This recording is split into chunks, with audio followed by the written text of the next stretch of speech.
And importantly, I'd really like to congratulate the member from Chislehurst for securing this important debate. And I absolutely echo his comments about access for all to the best of the arts. I'm a very passionate champion of arts in Luton and across the country, and participation in cultural activity develops social capital, enables local people to lead happy, healthy and prosperous lives.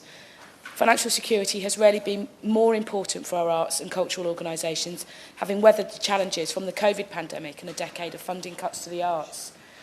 Cultural industries in the UK are a success story.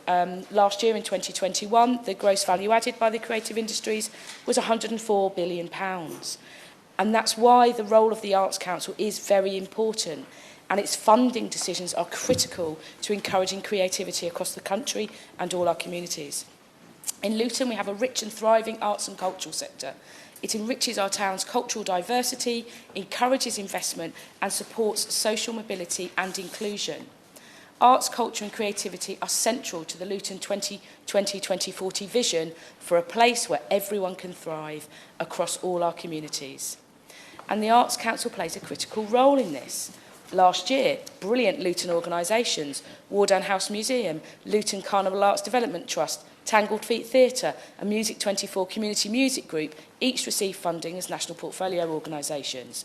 Revolution Arts is an excellent example of the impact of the Arts Council Creative People and Places funding in Luton. It's a people-powered project that cultivates grassroots creativity in Luton and puts on high-quality creative events, particularly focused on increasing the participation of diverse communities. But in Luton, we don't have a large professional theatre or venue to attract symphony orchestras, large-scale theatrical work, or indeed opera. But we do have an excellent music service team and a music hub, and brilliant schools that want their children to experience the best cultural, artistic and musical activities available.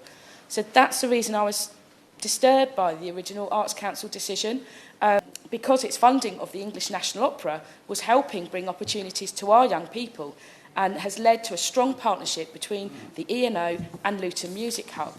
The partnership has created excellent opportunities for Luton's young people. The English National Opera brought their opera squad to Lee Manor High School, albeit in Luton North, and there have been trips from Luton to the London Coliseum, both backstage and to the opera. The partnership has expanded post-pandemic with the Finish This programme. Over 500 Luton children from Key Stage 2 became the English National Opera composers for a term and created their own musical colour worlds in response to the E&O's specially commissioned piece, Blue, Red, Yellow, by Omar Sharia. The list of excellent work goes on, but the fact is the Music Hub's partnership with the English National Opera has brought opportunities to young people in Luton that simply would not have been achieved otherwise. It's proof that the impact of the English National Opera is beyond the borders of London. It's shown diverse, working-class young people in Luton that opera singers look like them, and the sky's the limit on their aspirations. But this decision by the Arts Council is cutting off that aspiration. So I welcomed the announcement yesterday that the Arts Council England agreed it will invest that 11 million in the E&O for 23-24. But because opera plans significantly further ahead, a 12-month commitment is very short term.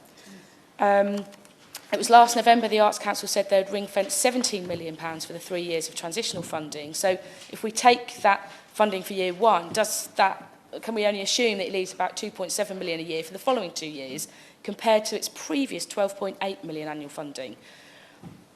A funding cut of this size is shocking because English National Opera has exceeded many of the success criteria set by the Arts Council in terms of young audience growth, increased diversity and representation, the ability to reshape opera and maintain financial stability. This is accompanied by the recommendation that the organisation relocates from London to Manchester by 2026.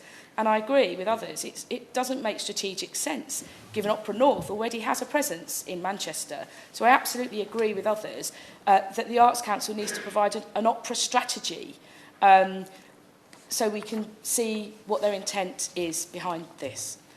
Further discussions with the Arts Council and the English National Opera must lead to fair funding settlement and ensure that the E&O can continue to deliver the very best that English National Opera has to offer.